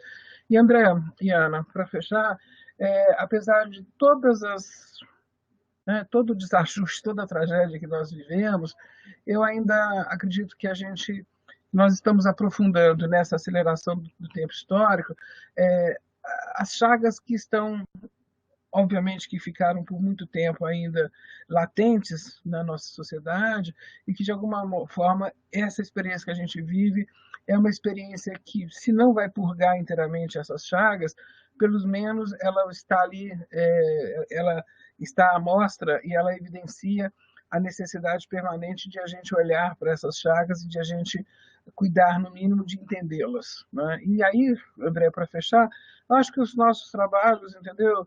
Por maiores ou menores, né, por repercussões X, Y, Z, eles fizeram, né, eles trouxeram e trazem as suas contribuições, porque, afinal de contas, o deslocamento possível é um deslocamento de longo prazo, é um deslocamento que a gente não vai necessariamente presenciar, eu digo deslocamento da apropriação dos direitos, da apropriação e da ocupação dos espaços. Mas muitos espaços estão sendo ocupados, ora são perdidos, ora são retomados, mas eu entendo que isso é parte da disputa e é parte daquilo que um poeta aí nosso já disse, que é luta renhida, né? Vida é luta renhida. Então, em certa medida, eu fecho para dizer que continuamos na luta, companheiros, né? Acho que essa é a mensagem final, né?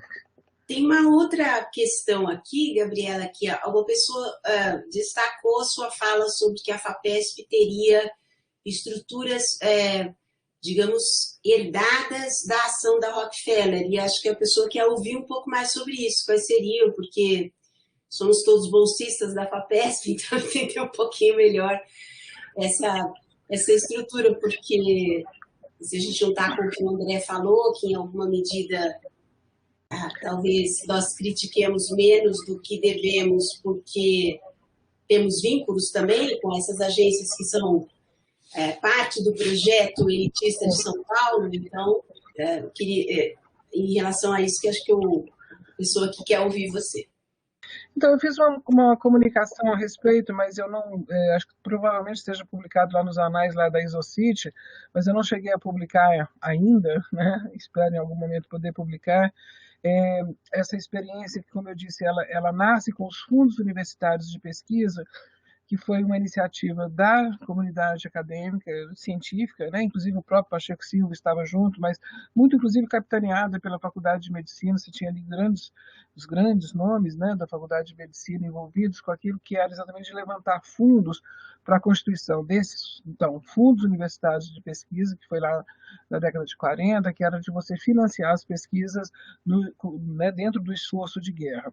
A Fundação Rockefeller destinou, nesse momento, para esses fundos universitários, um percentual muito grande, foram assim, majoritariamente os fundos arrecadados, né, que eram fundos que você tinha contribuições de indivíduos, né, buscava-se contribuições das empresas, até nesse espírito da filantropia, a Fundação Rockefeller destinou lá recursos, eu estou sem os números aqui agora, mas depois até posso tentar recuperar esse trabalho, né, esse texto que eu apresentei lá na Isocity, e esse conjunto, né, de iniciativas resultaram, né, quer dizer, esses fundos e essas ações e essas intervenções, elas subsidiaram a primeira lei de criação da FAPESP, que é de 48. Né? Então, com base nessa experiência dos fundos universitários que a primeira lei é promulgada, e só que essa lei não é implementada, ela só vai ser implementada na década de 60, então só a partir de 62 e implementado de fato a partir de 66, com base naquilo que foi gestado e que foi experimentado nos anos 40.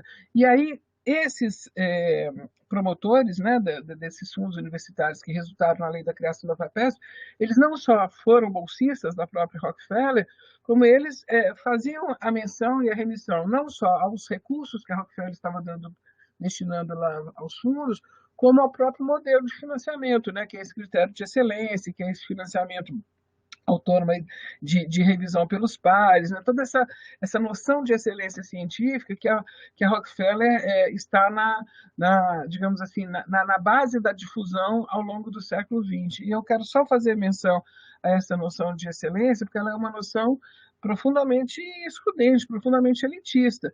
É exatamente nesse período dos anos 30 até os anos 50 que o financiamento que a Rockefeller, que é o período de ouro, né, da Rockefeller, vai de 20 a final dos anos 50, 60, depois ela entra em declínio. É quando a gente vai ter a promoção aí do Prêmio Nobel. Então, assim, a gente se faz um levantamento, se faz um levantamento, eu tenho até uma apresentação também sobre isso, mas ainda não consegui produzir o artigo, o conjunto dos prêmios Nobel em fisiologia, medicina, química, né, sobretudo esses, eles são de bolsistas da Rockefeller, são daqueles grupos financiados pela Rockefeller. Então, se você abre lá, você vai ter assim 70%, né, dos laureados com o Nobel, e às vezes até mais, são, né, dessas áreas matrizes do Nobel, são de bolsistas da Rockefeller, são de grupos provenientes de grupos financiados pela Rockefeller. Então, esse deslocamento e essa promoção, isso estava muito vivo, obviamente, naquele período dos anos 40, isso fazia parte do imaginário, né, daquela elite científica, e a elite científica muito em torno, e aqui eu vou chamar a atenção de novo, né, daquilo que a própria Faculdade de Medicina, né, hoje Faculdade de Medicina da USP, naquele momento também já a USP, mas que ela antecede a criação da USP, daquele grupo que foi não só formado por essa faculdade de medicina, mas como atuava na gestão da própria faculdade e circulava por essas outras instituições. Então, o Butantan, o próprio Juqueri, era um espaço, era um hospital lá experimental também, tipo um hospital-escola da área da neurologia, da psiquiatria. Só mais tarde, com a fundação do Instituto de Psiquiatria, agregado aí ao complexo do HC, é que o Juqueri sai dessa órbita de um hospital-escola para psiquiatria da Faculdade de Medicina. Então, a Faculdade de Medicina, e com todo o apoio e com toda a adesão dela à Fundação Rockefeller, capitaneou a própria formação desses fundos universitários que, de novo, deram origem, né, são a base. A própria FAPESP faz menção a isso. Se vocês prestarem atenção na página inicial da FAPESP, quando ela vai falar do histórico, ela faz uma breve menção aos fundos universitários. E, se não me engano, o Choso também, naquele livro dele sobre a ciência, ele faz menção, mas ainda, se não me engano, o André até tem a referência de alguém que estava estudando mais sistematicamente, né, essa questão. Eu me lembro que o André, certa vez, fez menção a alguém que estava aprofundando esses estudos.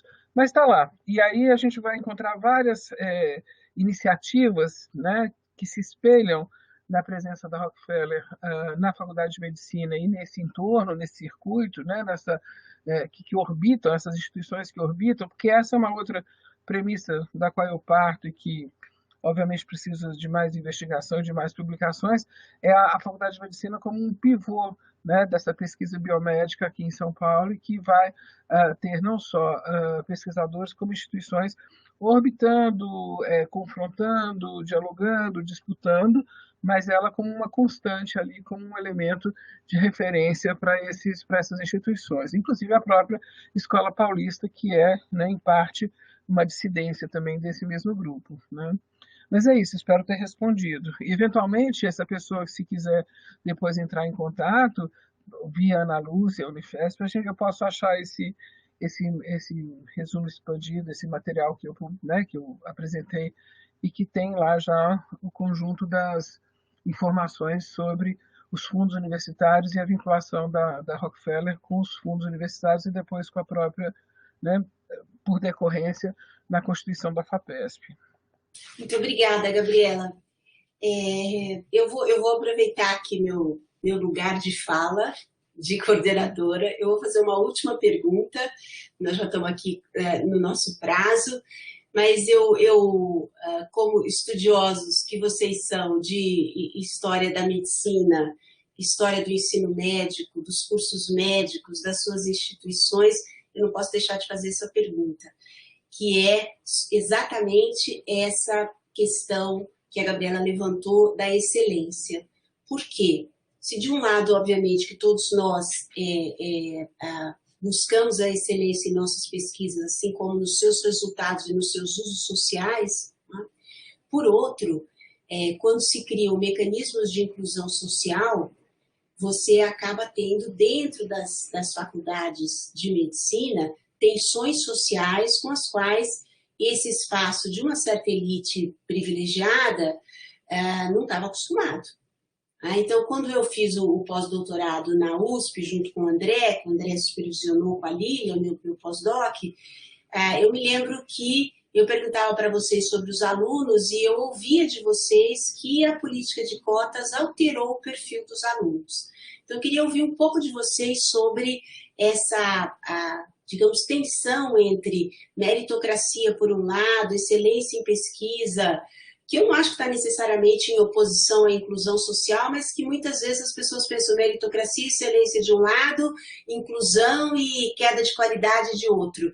Eu queria ouvir vocês um pouquinho sobre isso, pensando nos nossos cursos médicos e começando pelo André. Bem, então eu vou falar aqui da minha experiência na Faculdade de Medicina, né? Não vou poder falar da Escola Paulista, que talvez tenha ali uma vivência que possa trazer até uma outra interpretação. Mas eu queria falar duas coisas. A primeira coisa é que eu concordo plenamente com a excelência da pesquisa, concordo que nós produzimos excelência na história da saúde e quando estudamos a história, vai estudar a saúde e a medicina no Brasil, a gente é visto pelo mundo como um lugar de excelência na produção. A minha discussão não é a discussão da excelência e da necessidade de agências de fomento e etc. A minha discussão é quando este conhecimento vira aquilo que Sérgio Buarque de Holanda diz, que é uma forma de enevoar exatamente as nossas contradições. É nesse sentido apenas que eu estou chamando a atenção, eu estou aqui um pouco mais incisivo nesse sentido, né? Então, a nossa função é exatamente usar da nossa excelência para mostrar as nossas contradições e a gente falar, precisamos mudar isso, né?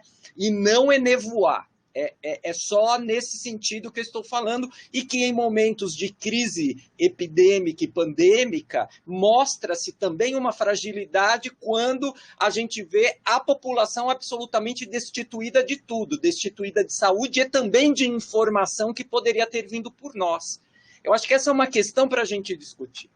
Mas, enfim, sobre a pergunta, eu vou contar uma história aqui que é exatamente, Ana, uma surpresa para nós.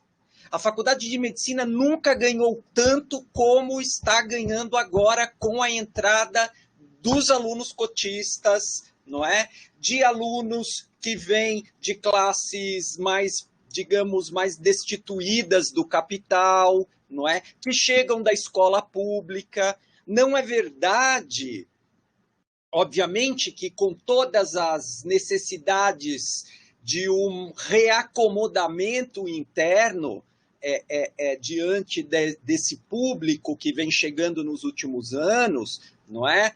De uma certa... algo diferente está acontecendo entre nós, mas a Gabriela tem razão. Eu acho que a gente também teve uma experiência muito importante nos últimos tempos, que também colaborou para que esse grupo de alunas e alunos que estão chegando aqui venham com outras pautas, né?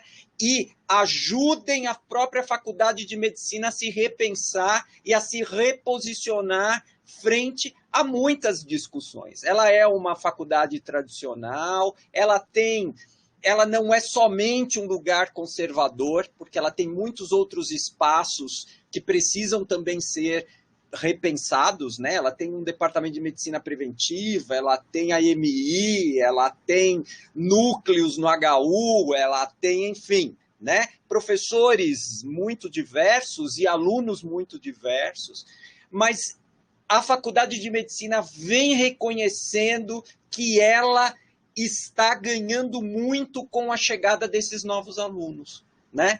Então, me parece que vai caindo por terra, que eles chegam aqui fracos, vai caindo por terra que eles não conseguem acompanhar o curso, vai caindo por terra que eles não conseguem... digamos, fazer uma leitura de onde eles estão, que é um espaço de elite, né? Tudo isso, obviamente, é bastante complexo, mas não é verdade que está sendo uma questão traumática e desesperadora, muito pelo contrário. Nós estamos reaprendendo dentro da própria faculdade com esses alunos, porque pautas novas estão chegando, e pautas muito importantes, né? Também identitários, né? Obviamente, porque é muito dessa nova geração. Então, as meninas, o movimento de mulheres, o movimento LGBTQIA+, né? O movimento negro, né? Tudo isso está fazendo a própria faculdade repensar os seus espaços e a produção do seu próprio conhecimento. Estamos no processo, a gente não sabe direito lá na frente o que é que esses meninos e essas meninas vão se transformar como médicos. Mas nós acreditamos muito, nós estamos apostando muito nesta nova faculdade que vem se conformando, né? Ela nos parece muito melhor, muito mais oxigenada, com muito mais possibilidade e com muito mais voz, né? Há vozes aqui que antes não existiam quando eu cheguei em 2006, né? Então, isso é muito importante. Não sabemos, porque os contextos também vão nos tensionando. Nós estamos num momento, novamente, de regressão em muitos sentidos. Talvez isso tudo se transforme, mas eu quero falar de uma coisa muito positiva que está acontecendo com essa chegada. Há estranhamentos, mas é um estranhamento que vem reposicionando a faculdade no sentido muito melhor. A FMUSP hoje é uma melhor escola nesse sentido. Ampliou-se um leque de visão que antes não havia. Então, vamos ver os resultados, mas é muito positivo nesse sentido. Aí eu faço jus a Gabriela e algumas pessoas que às vezes me dão uns toques assim, olha, mas tem uma juventude chegando com outras pautas, né? É que às vezes a gente da nossa geração fica olhando, falando assim, nada mais resta. Não, a mudança sempre existe na história. Né? E eu acho que vem chegando uma moçada com uma novidade. E esta novidade está dentro da Faculdade de Medicina da USP atualmente. Então não dá mais para falar que ela é só o lugar ultraconservadora e ultra-reacionária. Não, hoje ela é outras coisas que também foram nos anos 60, que também, né? Enfim, naqueles contextos de democracia. Onde houve democracia dentro do Brasil, a Faculdade de Medicina espelhou isso também, né? Onde a ditadura, a violência, né, recua, a Faculdade de Medicina também recua. Então, este é um momento muito importante para nós aqui, e nós estamos muito felizes com a chegada desses alunos. Obrigada, André, muito obrigada. Gabriela, por favor. Obrigada, Ana. Obrigada, André. Então, eu tenho alguns elementos aqui que eu vou tentar ser breve, né, porque às vezes a gente se empolga. Em relação a esse debate, né, da meritocracia, da excelência, da inclusão, é uma questão que acompanha muito a UFABC, porque a UFABC ela tem lá o tripé, né, inclusão, interdisciplinaridade e excelência. E eu participei dos planos aí do PDI, sobretudo que está em vigência como membro da comissão, e eu me lembro que eu fiz uma defesa muito enfática, né, de que a gente não pode trabalhar na chave da excludente. Não é excelência ou inclusão, é inclusão com excelência e excelência com inclusão. Então, acho que isso é fundamental e a gente precisa aprender isso. Então, essa discussão que o André traz ela é fundamental. Por outro lado, não há como negar que a meritocracia e a ideia de excelência são profundamente elitistas. E isso precisa ser revisto. E quando eu falei aqui da própria Rockefeller estar na base, né, dos laureados do Nobel, assim, a gente está falando de uma agência profundamente elitista, profundamente vinculada a interesses, né, privados, corporativos, com uma visão de mundo que, obviamente, se disseminou pela ciência, que não é só localmente, é por uma visão de ciência do mundo, que, obviamente, passou a ser contestada em vários momentos, mas que ela ainda persiste, inclusive de uma maneira molecular, não só em dirigentes das instituições, como dirigentes de agências financiadoras, como disseminado também por parte muito significativa dessa comunidade científica estrito sensu, e aí eu estou falando tanto das ciências naturais quanto das ciências sociais, porque, obviamente, a ciência se constrói pela disputa. E essa dimensão, né, da excelência e da meritocracia é uma forma de você excluir, de você impedir, de você interditar, né, a chegada de muitos. Então, eu entendo, de novo, que nós vivemos tempos profundamente desafiadores, exatamente porque a gente tem no cenário novos sujeitos, novos atores, novas, né, agendas, né, e essas pautas todas elas vieram para ficar.